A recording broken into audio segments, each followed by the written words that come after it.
একটার পর একটা ফোন এসে ঢুকছে তোমার ভিতরে দাঁড়িয়ে থাকা পাবলিক বুথটায়। বৃষ্টি পড়ছে, দোতলার বারান্দায় দাঁড়িয়ে আগত প্রত্যেকটা ফোনের আওয়াজ তুমি শুনতে পাচ্ছ। নামছো না, হয়তো নামবে না বলে। ছাতা ছিল তোমার কাছে, তবুও 7 নম্বর ফোনটা ধরলে তোমাকে হয়তো একটা কবিতা শোনাতে বলতাম। জীবনানন্দ, মন ভালো হয় আমার, মনে আছে?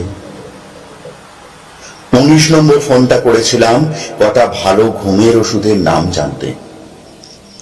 আর 33 নম্বর ফোনটা যখন করেছিলাম তখন সারা ঘরে দাউ দাউ করে চলছে তোমার লেখা চিঠিগুলো। তখনও ভেঙে পড়া বাকি। পৃথিবীর সবচেয়ে যন্ত্রণার আওয়াজ কোনটা জানো?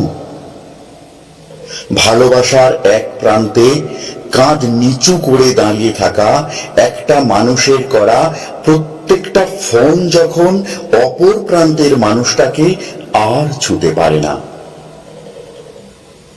সেই জিভ কেটে যাওয়া ব্যর্থতার একটা তীব্র চিৎকার আছে, আর্তনাদ আছে। 54 নম্বর ফোনটার বেলায় বৃষ্টি কমে এসেছে। আস্তে আস্তে লোক জমতে শুরু করেছে তোমার ভিতরে।